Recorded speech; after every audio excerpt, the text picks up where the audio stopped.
Hey guys, welcome back to another episode of the Mind Muscle Connection podcast. I have a very special guest back on for the second time, Dr. Mike T. Nelson. We were just talking off air. He was back on in episode 321, and this was back in August. So it's been about 4 or 5 months now since we've had him on. I think we probably recorded that in July. He's from Minnesota, so back in July the weather was nice, and now it's nice and cold here in December. So Dr. Mike, appreciate you coming back on, man.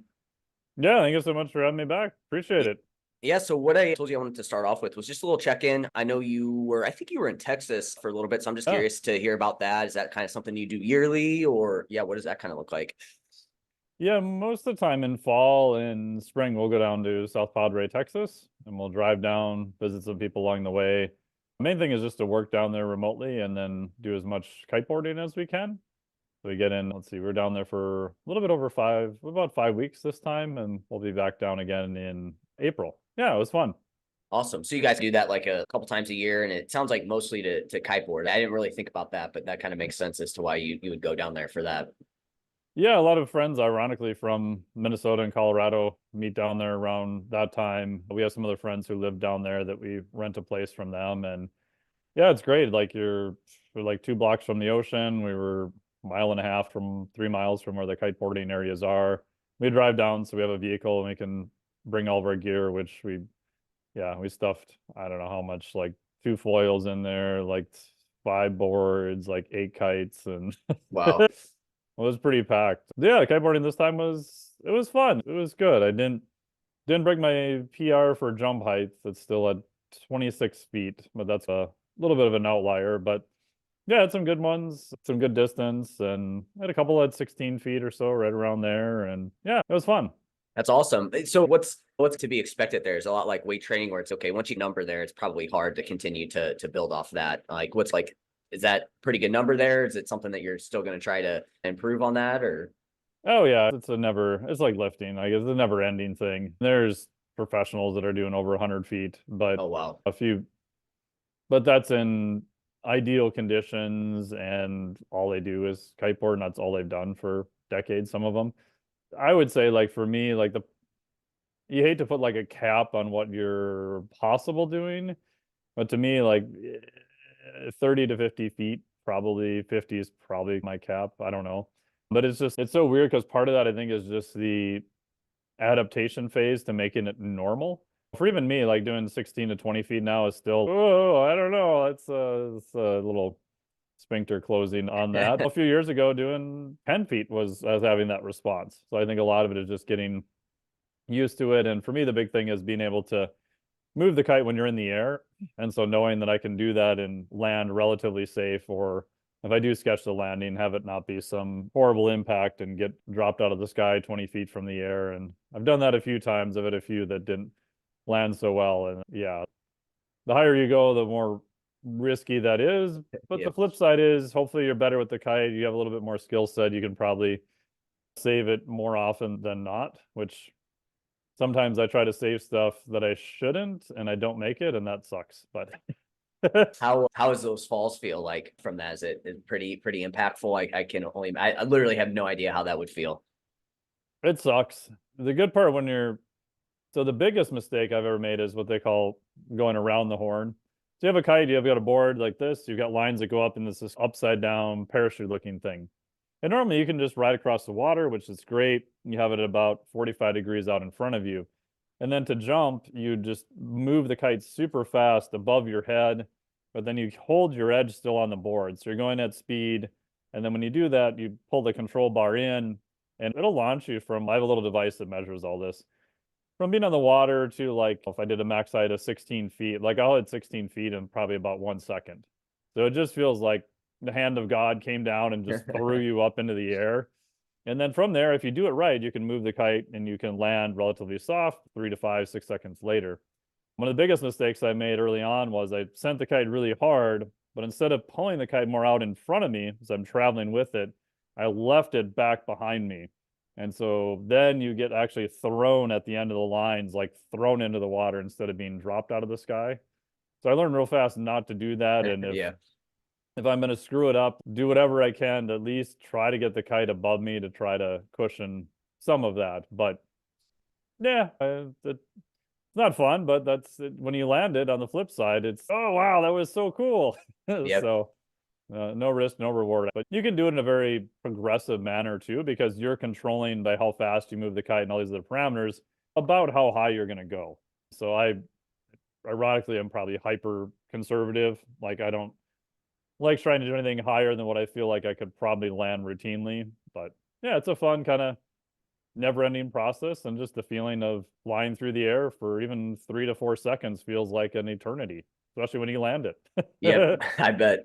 I'm sure too, like the first couple times, it's probably makes it even longer too. And then as you get used to it, it that settles down. But yeah, no, super cool to hear about that. Just because I maybe I mentioned this last time we chatted, but just don't know anyone else that does kiteboarding like that. So it's pretty cool to hear somebody that does it and just your experience with it. So what was your like training while you're gone? Do you like have a gym you go to? Do you have a home gym like set up there? Or what does that kind of look like for you?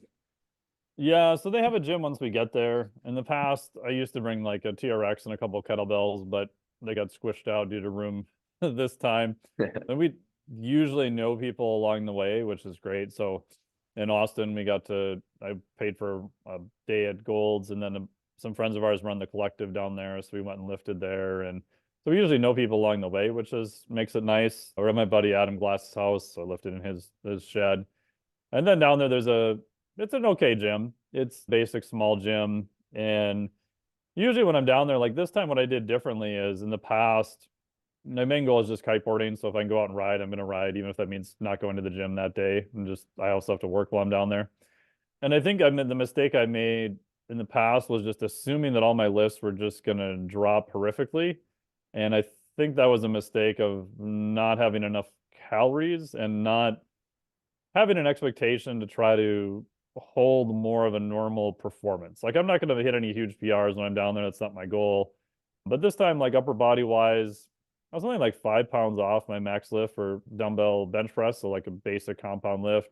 Dumbbell rows were almost the same. The lower body stuff just went in the absolute crapper just because my legs and knees were constantly sore. But I don't expect any of that stuff to stay. But even though like trap bar deadlifts a few days, just playing it also very conservative with that because I don't want to get injured when I'm down there either, especially if it's in a controlled environment such as the gym. So try to find that balance of upper body stuff. I felt like I could push more because I don't use that nearly as much kiteboarding. Lower body stuff, I'm just like, hey, whatever I can get in is good. And if my knees aren't completely pissed at me from doing 80 jumps in a session, then I'll call it good. So it sounds like it's just you're backing off a little bit overall with everything while you're down there and whatnot. Just again, don't want to push it too hard and everything like that while you're down there. What about this is a good question that kind of popped up as you were saying that. What is in terms of like endurance and even like strength and hypertrophy? What is like the rule of thumb there in terms of okay, if you're how long does it take for you to start to see that stuff degrade and go downhill if you're not like I'm sure it depends on your level as well too, but yeah, I'm curious to hear what around that. Yeah, it probably goes back to the Russian guy had a bunch of research on this, and they concluded that speed and power, you can peak it for maybe 2 to 4 days, somewhere around there. Power being probably the least one that hangs around the most. So if you look at 100-meter runners, that kind of makes sense with how they train for an elite event. But on the flip side, like actual muscle hypertrophy and aerobic base, 2 to 4 weeks, maybe somewhere around there, lactate stuff, maybe 2-ish weeks. And I found that those numbers generally are pretty good. The caveat with that too is that it gets messy when you're trying to test it yourself because I've never really taken huge amount of time off, but even just coming back from there, especially on the road trip back, I don't lift as much. I don't think I lost a ton of performance, but I really feel like I lost the skill set of doing something, even though I just haven't had as much practice. So I think that makes it appear a lot of times, especially if people are newer, that they've lost more strength than what they have. But you put them on a hip sled or you put them on some isolated joint thing, and they haven't really lost that much. But their front squat or their bench press or some of their bigger lifts might have gone down. And then this time I didn't do as much aerobic stuff as what I normally do, mostly because I've done everything from go run on the beach every day to doing some type of aerobic stuff every day to only doing it sparsely. And kind of where I'm at now is I could do a little bit of aerobic stuff each day, but the running even on the beach in the morning was just too much for my knees to tolerate. So I just decided not to do it this time. And I only did 4 sessions, which, yeah, I got on the rower yesterday morning, got on it this morning, and yeah, it completely sucks. Like, I can tell I've lost some of my aerobic capacity, but I also know historically from doing this a whole bunch of times that 2 to 4 weeks, I'll probably be back to where I was before. And then for people listening, if you are coming back after a long break, what I found is best is, it sounds paradoxical, but I'll dramatically increase the frequency. But what I'm trying to do each day is dramatically less. So one of the things I worry about as I get older, especially I've been lifting for 30 years, is I think the muscle tissue, I don't worry too much about that, but I think my soft tissue is probably not best adapted to heavier or lower body lifts right now, just because I haven't done them really. I've just done maybe a 70% load twice while I was there. So I'll be more conservative going back in terms of the load lifted, but I'll increase or even sometimes double the frequency. So I'll try to hit those lifts much more frequent, but not nearly as intense, and just start way more conservative. I won't even hit anything above an RP of a 7 maybe. And I'm not so worried about that I've lost strength or that I can't do it. It's just I want to make sure that my soft tissue is re-prepared in order to handle that. Because I may be at a point where, because I haven't done it specifically, muscle wise, I might be able to generate a fair amount of force, but soft tissue wise, it's been 2 months since I did anything close to that. Yeah, no, that makes a lot of sense. And you mentioned there that like really the big thing is like the skill component seems to be the one that kind of goes away pretty quickly. And I Yep. think that was, I don't know if you're familiar with that recent deload study that they did. I think it was Max Coleman and that and like Schoenfeld's group. And they like basically in that deload study, it was like the strength did go down a little bit when they didn't train for that entire week, like towards the end of the 9 weeks or whatever it was, their strength did go down. And I think they mentioned that like it was like probably the strength component or the skill component of it that was the reason that the strength specifically went down, because hypertrophy was still the same whether they took that week off, complete week off, or they didn't. And that kind of aligns with what you said there with that. So the skill aspect of it, and that would probably go back to the frequency aspect too, right? Another reason to increase that frequency is to rebuild that skill a little bit. Yeah, From I there. want as much practice with the skill. I want as much exposure to the soft tissue in a controlled fashion. I'll use collagen before lifting. And then also like the Schoenfeld study too, it also depends on what did you use to measure it? Did you use the thing you were doing during the lifting phase? And I can't remember what they did on that study. But a lot of studies, they'll use an isokinetic machine like a Biodex or something to measure it, which gives them good measurements. It's a valid piece of equipment, but it's not the same thing that they were practicing either. So there's some arguments now that, okay, maybe you need to give them a practice exposure on that piece of equipment. I remember talking to Stu Phillips about this too, and I think he said that the strength difference was dramatically less after doing that. Again, there's no perfect way of setting up the study, because if you just use the weights that they measured, you don't get some speed, you don't get some other indicators that you would from the other piece of equipment. So again, there's trade-offs to doing it. It's not right or wrong, it's just something in the context of the study people need to look at. And when you come up with that 2 to 4 weeks, is that like complete cessation, or is that okay, you're doing less than what you were doing before there? Yeah, I think with the ISRM stuff, it was like pretty much not doing anything at all. Was it RTE, residual training effects? I can't remember, was it like the 80s, I think. Someone can quote me on it. Yep. That's even been debated. Like there's some other data now showing that that's probably really not true. Again, like a lot of the Russian text, nobody knows exactly where it came from, but in my experience, it seems to be relatively true. But if you add, like I found for myself, like even just doing a couple aerobic sessions down there, granted, I'm active the whole time, I'll probably be back to where I was aerobically if I really wanted to push it, 3 weeks maybe. So not having pushed much for 2 months, it doesn't take me 3 months or 4 months to get back. And when I'm gone, I'm always thinking about, okay, what's the minimal effective dose to just keep some of those gains? Because I do know, and I have done this in the past, where I didn't do shit. And everything goes away really fast, maybe because I'm older, I'm not sure. But even just doing some minimal stuff, like for most people, I'd say if you go on vacation, it's a 2-week vacation, like just lift full body once a week. Like even just doing that, I think you'll see a pretty big difference compared to doing F all nothing for 2 weeks.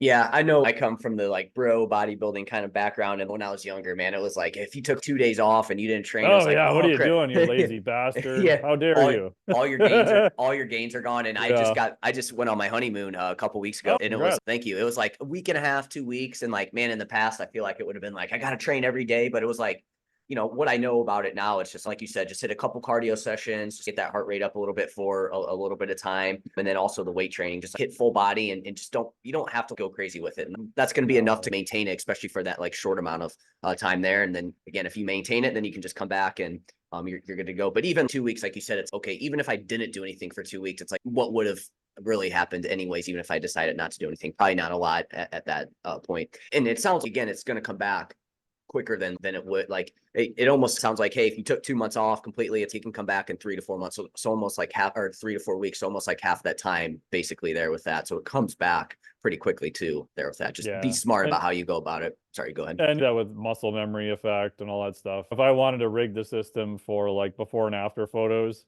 I would find Yeah. some freak college athlete, and 20 years in the future, he hasn't done anything and he's overweight by 30 or 40 pounds. And yeah, because one, they have the mentality of what it's like to train. Two, if they were very motivated. Three, they have the muscle memory. You can show some pretty crazy before and afters in a short period of time.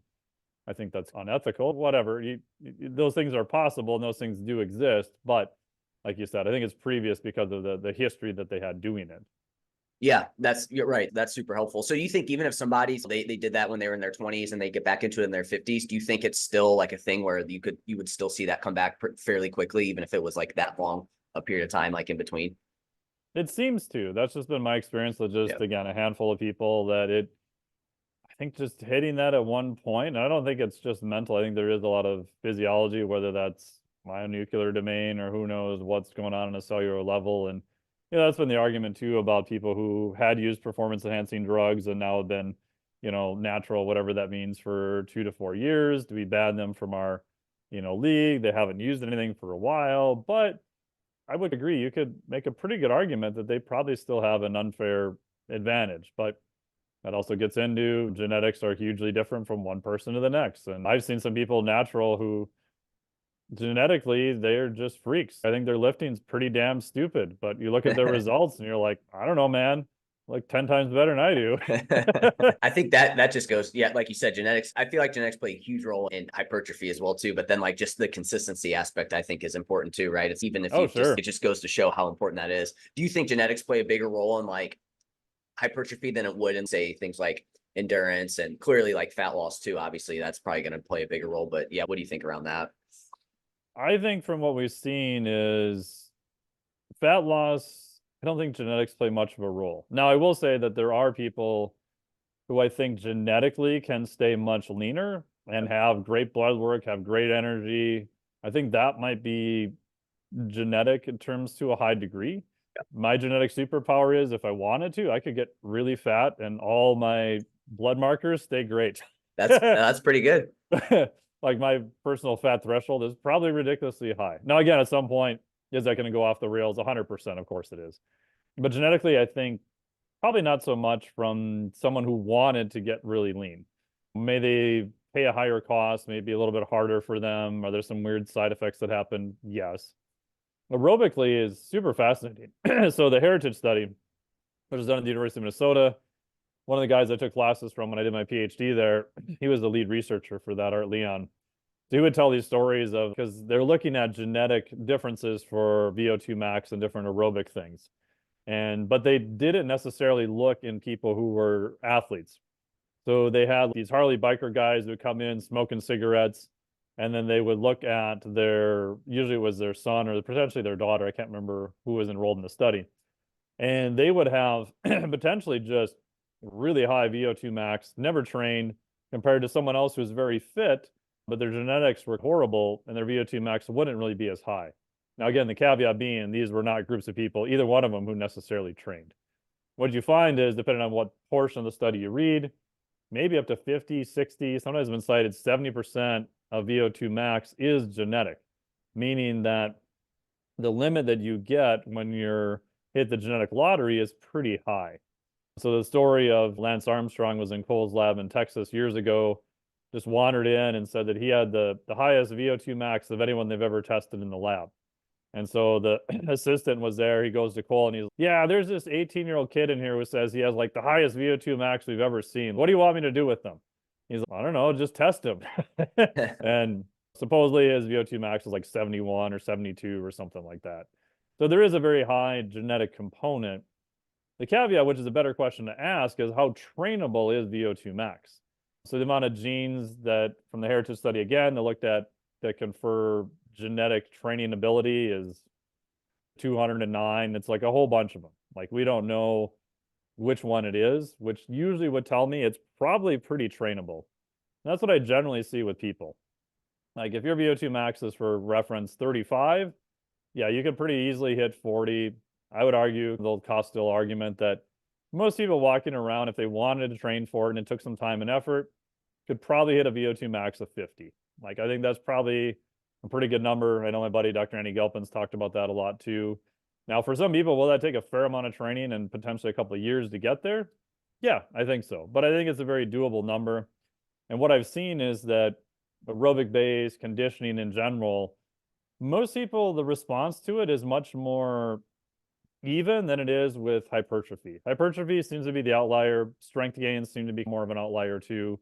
But I think most people could get to a relatively pretty conditioned state if they tried hard, 1 to 2 years, probably a little bit longer. For someone to add appreciable muscle mass, if they're not real gifted, you're talking decades, right? You're talking 20 years, 10 years, 5 years, not a couple of years.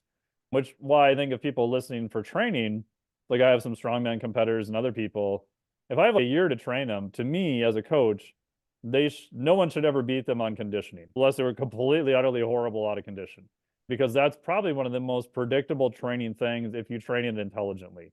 Now, will there be some freaks that are stronger than them? Probably. Will there be some people there who have more muscle mass? Probably. But for me, like conditioning wise, because we have enough time, that really shouldn't be something that they get beat on, in my opinion. Yeah. So what it sounds like there's obviously from an aerobic standpoint, VO2 max standpoint, that's like on the higher end. Yeah, that's going to be relatively genetic in terms of if you want to get to those really high numbers, but everybody should be able to get relatively quickly within a couple of years, you said, of a pretty good number there if they just train consistently from that standpoint. But then like strength and hypertrophy, that's going to be something that to really put on to really see a ton there, like that is dependent on your genetics there with that. Obviously training smarter, doing things outside are probably going to help that. But again, that seems to be limited a little bit more by the genetic side of things. And then, like you said, fat loss, it's not going to be genetics. However, the amount of like probably friction somebody sees at getting leaner and getting leaner is going to be somewhat genetic on that standpoint. Yeah. In my case, I was 156 pounds my first year in college. After my growth spurt, all that stuff, same height, 6'3".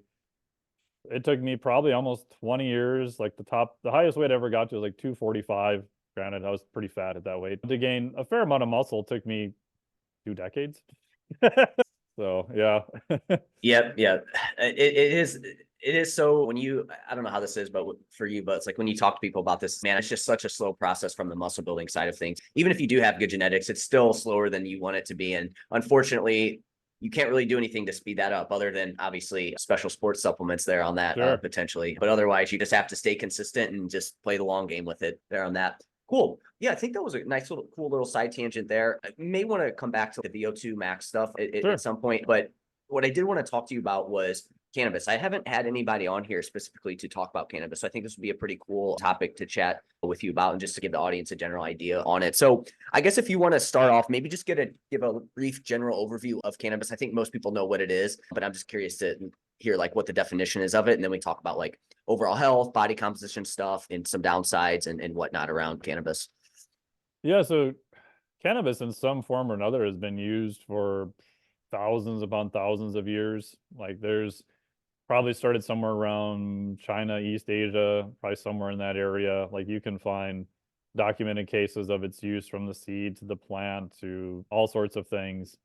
One of the misnomers related to that then is people like if you go into your normal, I often equate like going into your normal dispensary if it's legal in your state is like playing the lottery. Like it's going to the supplement store. Like you may get someone who's very intelligent who knows that they're talking about with sports supplements, or You get the 18-year-old bro who just wants to sell you whatever's on special and wouldn't know creatine if it hit him in the face. Unfortunately, the state of cannabis is very similar. Like some places I've been, super knowledgeable, like very informative, both using both science and anecdotal. Other places, oh bro, this one's great. It's hit or miss, right? So like all things, probably you want to be educated on it. But even the misnomers of sativa and indica are probably the two main branches. Ruderalis is actually the other one, but nobody talks about that really. And the folklore is that sativa is what brings you up, higher energy. You need a sativa to chill you out. You need an indica.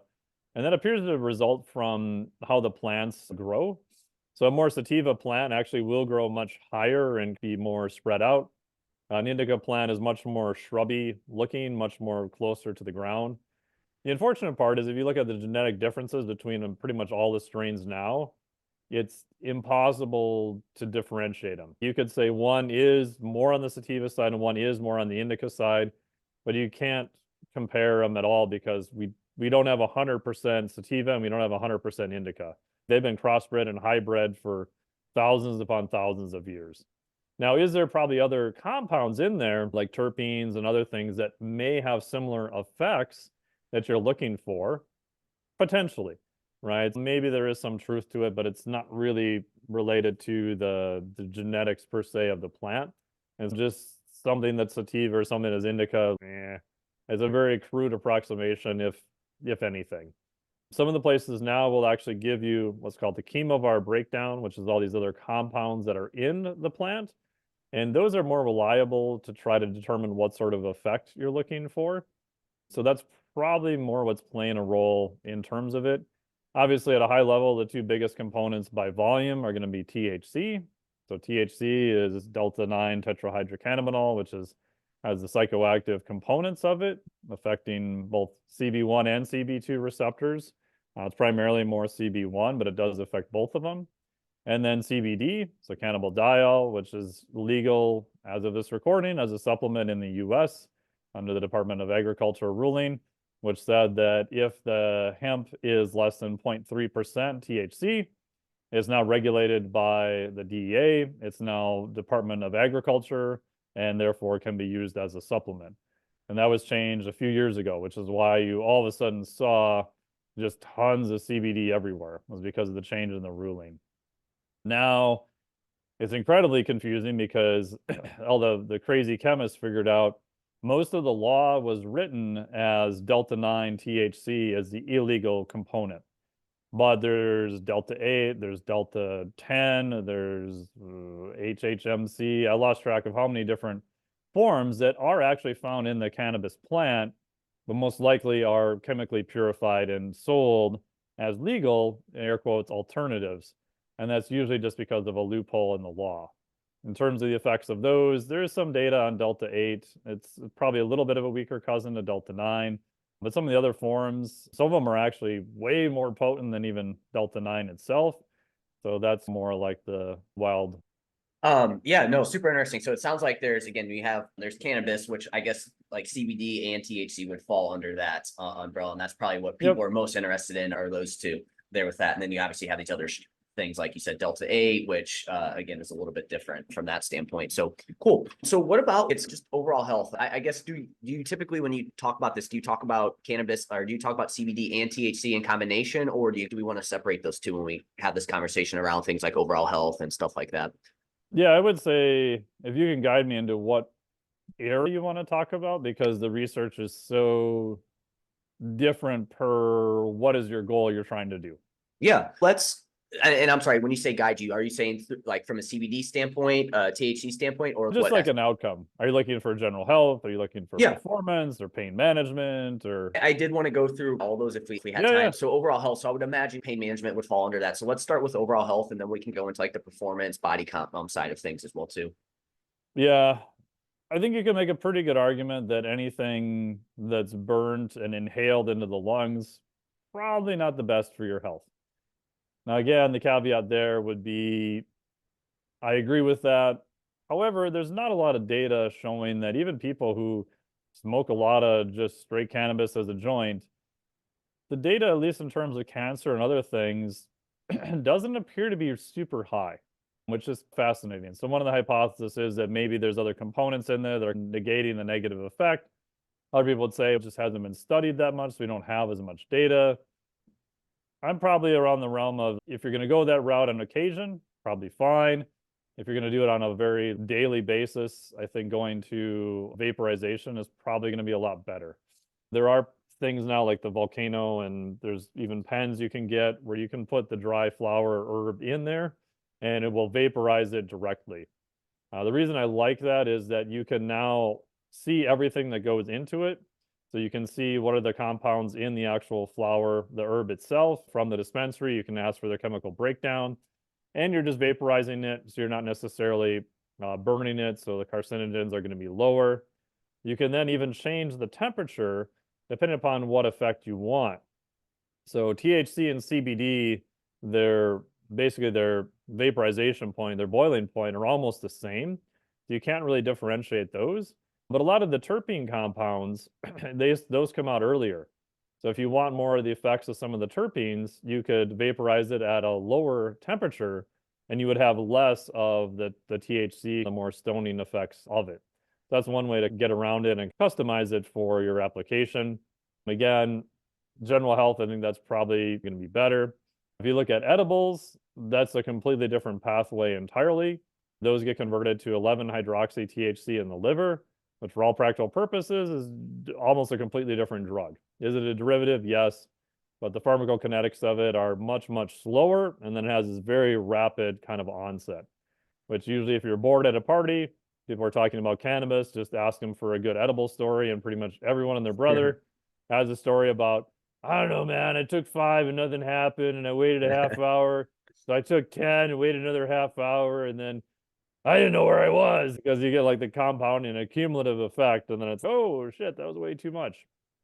And with that, like the main component, probably just THC. Maybe some of the other terpenes, maybe they make it through the gut, maybe they don't. I'd say that's a little bit up in the air. There are other cannabinoids that are becoming more popular now, like for sleep. There's some data on CBN. Most of those are consumed as an edible. So with the edibles then versus inhaling it through like smoke or whatever, you said it's slightly different. Is that a good, bad thing? Or is it it doesn't have any different outcome from like a health standpoint?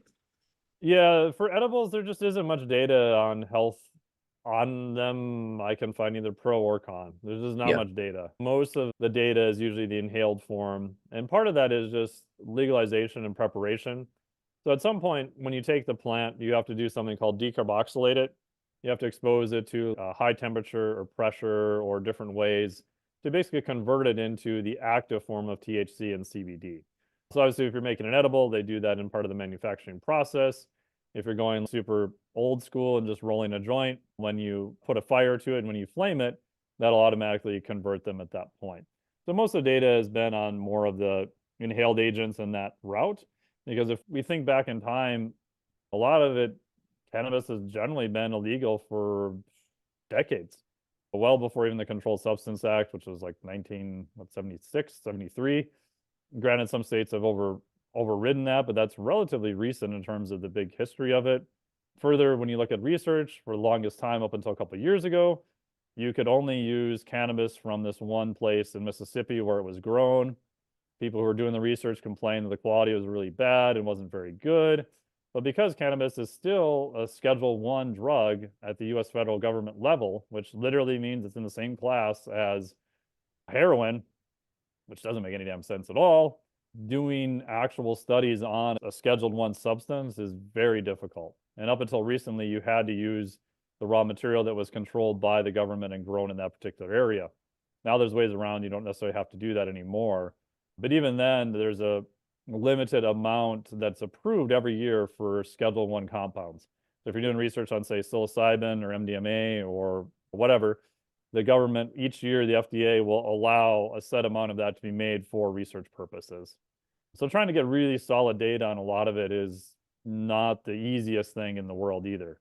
A lot of really good data comes from actually countries outside the US, and Israel has actually produced probably more data on cannabis research than almost any other country. Interesting. I was gonna say because it's probably one of those things where it's probably wouldn't be hard to find people to do research on this. It's getting around making sure that it's legal and what you can do is they can do it. Because I would imagine getting people to want to do studies on this probably wouldn't be as tough as it would be to get people to do exercise science type stuff there with that. People would probably be more willing to. So what about like the long-term pros and cons of doing it? Is there anything in the data that says, hey, this could be great for this from a long-term health perspective, or hey, this might be detrimental there with that? Yeah, most of the data I've seen within reason, there really isn't too much on the detrimental side, assuming it's being used responsibly by people who are adults. And there is some data showing an increased risk of schizophrenia in younger people. The counter argument to that is maybe they're already at a higher risk for schizophrenia and this just provoked it earlier. We don't know. That's probably one of the bigger risk factors. But even like the stuff I've seen with cancer and other things you would assume is higher, I'm not convinced of the current data. So I'd say at best, maybe more neutral, but you could argue that maybe it's just because we just don't have a lot of very good data, which maybe you could, but there's a fair amount of people who have been using it recreationally, anecdotally for quite some time, and we don't see a ton of case reports. You just don't see a lot that's been linked back to it. So I'd say neutral, probably some downside, we don't know. In terms of what would be some of the upsides, I do think for isolated CBD as a neuroprotectant, I could make a pretty good argument from a health standpoint. I think it might be beneficial. I have used it in athletes with their permission who do any type of head trauma sports, mixed martial arts, potentially some football players. Again, you have to look at what's legal, what's not legal, all that kind of stuff. I think there may be some benefit for that. I use CBD a fair amount before I go kiteboarding. My thought being if I get whacked in the head, hopefully there'll be less of an issue there. There's some interesting data from car accidents in Colorado where they did a tox screen after the fact and looked at severity of head trauma. People who were ironically tested positive for cannabis had less head trauma than those who didn't. Again, it's a way of looking to try to get around some of the legality of looking at it. There's some animal data showing that CBD may reduce the risk of the blood-brain barrier opening up if you get hit in the head. So one of the big issues, if you get hit in the head, the blood-brain barrier opens up and you've got all these compounds that are flowing into the brain that shouldn't be there. Cannabis and some of the subcomponents, probably CBD, do tend to help with neuroinflammation. So you could make an argument that for traumatic brain injury, that different components of cannabis might be beneficial prophylactically or maybe after. There's some very interesting data on pain management. A lot of times cannabinoids work really well in place of opiates. Not every time, but a lot of time. And there's some very interesting, let's say limited data, but anecdotal on especially military veterans who have artificial limbs, who have got missing limbs. A lot of times you can have what's called phantom limb pain, where it feels like your ankle still hurts, but you don't have a right ankle anymore. And a lot of times it can be quite excruciating for some people. And I've noticed just more anecdotally throughout the years that higher doses of THC in an edible form seem to help more with that pain than anything else, a little bit more on the anecdotal side. So I think in some realms of pain management, maybe sleep data is very mixed at this point. There might be some benefits to it. With the high dose with the edibles, what are you looking at there? What are we like 15, 20? What's the milligram on that you? Yeah, I've seen anecdotally people start at 5. I've known people who've been using it for many years who are in the hundreds of Oh wow, milligrams a day. holy crap! But part of that is a tolerance effect too. Yeah. When you talk to them, they're like, man, I've tried everything else. And yeah, opiates kind of work, but it's like, I can't function. Like I can't do anything. Or this, you're talking to them, they were like incredibly functional. Like they were just fine. They said this is like the only thing that seems to make it manageable. So it is something that you can develop a tolerance to, and like you would Oh need yeah. more and more to continue to get the same effects essentially on that. Yeah. And these are people who are generally using it pretty much every day for pain management. Yeah.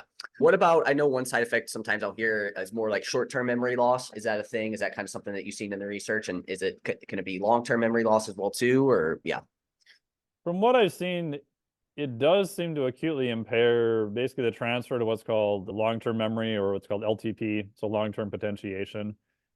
If I was going to study real hard to remember something for a test the next day, I probably would not want to do it when I'm high. Like probably not the best idea there. But outside of that, I haven't seen anything showing that it impairs long-term memory. There's even some arguments that may be a pro, right? So there's a research article, I can't remember who wrote it, called the Art of Forgetting, I think it was called. And so if you think about people who've had like a high stress incident where they may develop PTSD, there's an argument being made for sleep the following night and potentially cannabis, that you don't want some of those things to become long-term memory. Like you may want to inhibit that long-term potentiation to keep the quote unquote negative things out and reduce your risk of developing PTSD. Again, that may be an oversimplified view of it, but there's accumulating data along those lines. Interesting. And then you mentioned sleep. As of right now, you haven't really seen anything that shows there's a detriment to it. Because again, I didn't know if it was something similar to alcohol, where it's, hey, yeah, it can get you to help you fall asleep, but it actually doesn't improve your sleep quality. But from what you have seen, there's not any really too many negative side effects from a sleep standpoint. It's pretty mixed. There's some data showing that it does interfere with REM sleep, but that tends to be in pretty high doses. People who are doing it chronically. Anecdotally, I've looked at a lot of aura data on people who have used cannabis, who haven't. I don't know, man. I see everything across the board. I've seen it incredibly help some people and no change in their sleep architecture on aura. If anything, it got better. I've seen other people that have had the opposite effect, where it would just torch their REM sleep every single night. Where for one client, we played the game of guess if I was smoking before bed, looking at my aura data, and I was pretty much right on every time. So it's not, unfortunately, it's not, I can't find any rhyme or reason to it. You could argue maybe it's the components, maybe it's the amount, maybe it's the terpenes, maybe it's the THC, maybe it's the response. There's a whole bunch of different things that go into it. There's some data showing that in people who have sleep disturbances, it might be beneficial. The other part, like I said, in chronic people, there is some data showing that it does impair REM. If you talk to people who are chronic smokers and they stop for a period of time, it's pretty common that they'll get really crazy dreams. And usually that's from a suppression of REM sleep. And now they're able to get more REM sleep. The body is trying to catch up as much as it can. And I've seen that in several people at this point. Interesting. Yeah. So they weren't getting the REM sleep, then they would stop, and then they would catch up on that REM sleep in a way, and they would have those kind of like crazy dreams from that. Interesting. Cool. I guess then let's switch to like body comp and performance side. Any, again, like negatives, pros on that side? Probably mostly negatives. Everyone knows about getting the munchies. That's been well documented. There was a drug, I think it was a French drug called Rimobant, that was actually trying to do the opposite of that. So we know if you hit certain cannabinoid receptors, it'll increase appetite. That's been pretty well documented. And so they tried to come up with a man-made pharmaceutical cannabinoid that would block that receptor. So in essence, it would make you anorexic. It would decrease your appetite. And it showed some pretty good clinical efficacy, but I want to say it was cancer risk, or it didn't make it through phase 3 trials, so it was dropped. At some point, maybe there'll be pharmaceutical interventions that help that way. I have a little pet theory that's based on absolutely nothing that I can find, that GLP-1 agonists, I think, are interacting with the endocannabinoid system and blunting appetite that way. So I think it is gut motility. I think it is, the known routes, but I don't know. If I were to bet money, I'm going to bet that there is some interaction with the endocannabinoid system that just hasn't been looked at yet. Yeah, and I just pulled that out of my ass. I don't have any data on that. So I'd say most of the things are probably on the negative. Now, again, if somebody's using it before bed and they don't get up and make bacon and eggs at 4 in the morning and they sleep fine, you could argue it might be a pro. They get better sleep. I have known some strongmen who use it to reduce some of their aches and pains and to try to make them hungry so they can actually gain weight. So it probably depends on which end of the spectrum you're trying to go. Yeah. So if you're trying to, so the big thing there is the munchies. Now, is there, and you may just hit on this, is there anything from like a scientific standpoint that like can like that they can call it other than the munchies, or is there any like science, like anything like that from that standpoint, or is it just like this is more like just anecdote of what people feel when they consume THC? Yeah, so one of the side effects of THC is it does interact with one of the cannabinoid receptors. I can't remember if it's a subtype, a CB1, that does increase reliably appetite.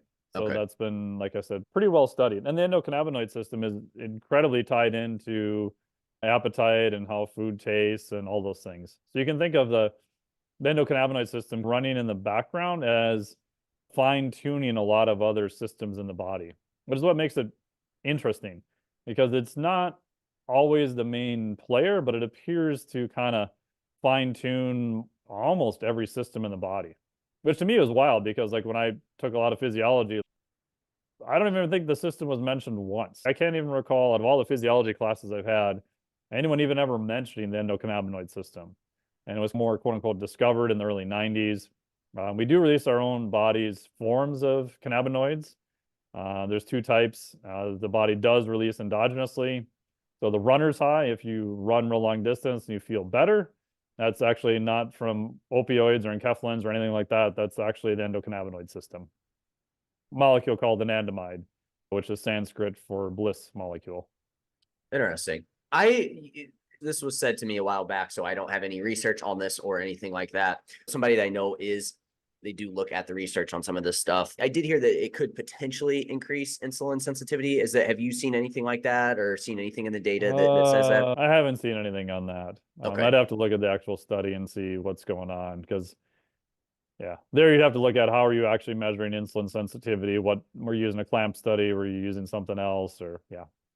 Okay. Yeah. Just wanted to bring that up. I didn't know if you had seen anything like that or anything there. From a performance standpoint, I know you said probably just downsides. I'm assuming to that as well, too. Is there any specific studies on this as well? Or are we just going to rely on, hey, I know that performance probably isn't going to be enhanced by consuming THC?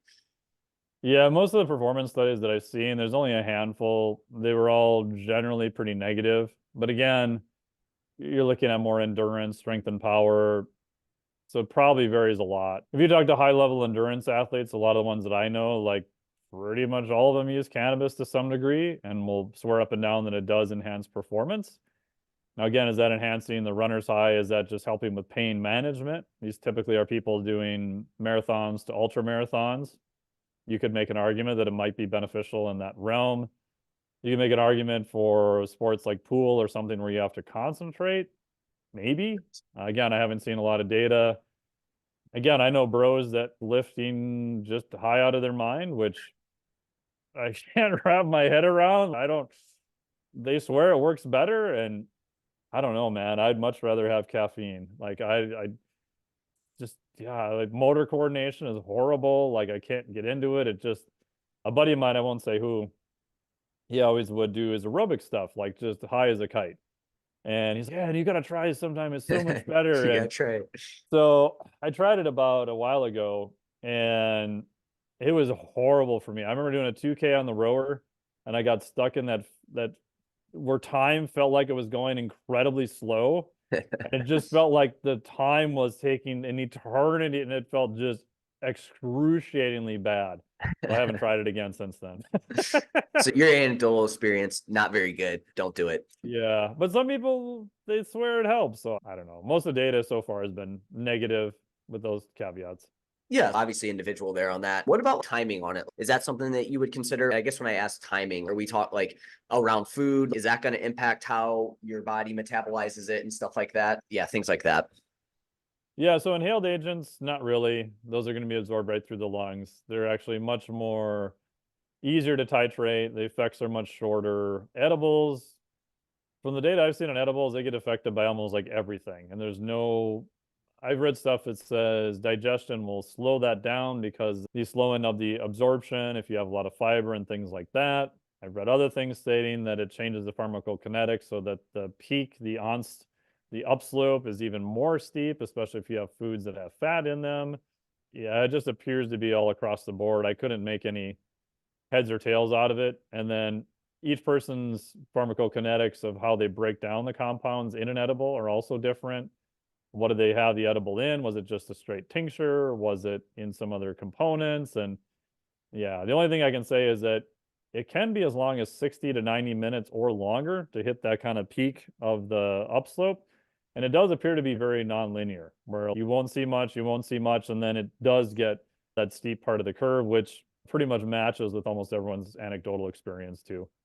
Yeah, because with edibles, I've tried to figure out if there is any with alcohol. So if you're doing Yeah, it on yeah. an empty stomach, it's gonna hit you way harder. Totally. Whereas I just can't really, it does just seem to be fairly random. Now I haven't sat there and made sure I did like lined everything up, but I do try to pay attention to that. And I just haven't really noticed like anything that makes it one way or the other on there on that, which I think goes to show that it is just very dependent on so many different things, I'm sure, there with that. So cool. Anything else that you want to hit on cannabis before I let you go or anything like that? Yeah. The last part on that too is with edibles, the manufacturing of them has gotten a lot better. So the dosing is pretty tight on most of them now if you're buying a higher quality version. But I do wonder about that a little bit too. If people try to make their own, oh, Yeah. good luck with that. Your dosing could be one corner of your brownie is not much. The next one you could be out on the moon. So Yeah. just caveat on that. That's what, yeah, that's why I it's legal here in Missouri. We'll go to the dispensary to get it because I do feel like while I'm sure each one could be a little bit off and a little bit different. I'm sure it's not perfect, but it's definitely better than having someone or myself making it. And like you said, there, it's one's 15 milligrams, the next one's 2 milligrams, and then you don't know. So you're like, well, that last one didn't really do much, so I'm going to double up on it, and you accidentally get the ones that have 15, and now who knows what's going to happen from there. Yeah, those stories are pretty common. Yeah. Cool. Awesome. I know we ended up not getting to HRV talk. We'll have to park that for a future Yeah. episode whenever we get you back on. So again, appreciate your time, Dr. Mike. Is there anywhere where you want to lead the audience to or anything like that? Yeah, so people are interested, you can just go to my website, which is miketnelson.com. And then on the website, the best place for probably 90% of the info I put out is via the newsletter, which is just free to sign up to. And you can just go to miketnelson.com and scroll down, be able to get on the newsletter for free and try to send out stuff that's useful for performance, body comp, and health, then try to make it entertaining as I can. And then I do have some stuff on Instagram once in a while, which is just Dr. Mike T. Nelson on Instagram. In your podcast too. Don't forget your podcast. Oh yeah, I got a podcast too. Yeah, which is the Flex Diet podcast. And then we do have the certifications, which is the Flex Diet certification, nutrition and recovery, and then the physiologic flexibility, which is on how to be more anti-fragile and advanced recovery, just much harder to kill. And I also took the HRV course, and I 100% recommend it as well too. Anybody that's interested in HRV as well too, definitely check out Dr. Mike's course on that. Dr. Mike, appreciate your time, and we will chat with you again here soon. Awesome. Thank you so much. Appreciate it.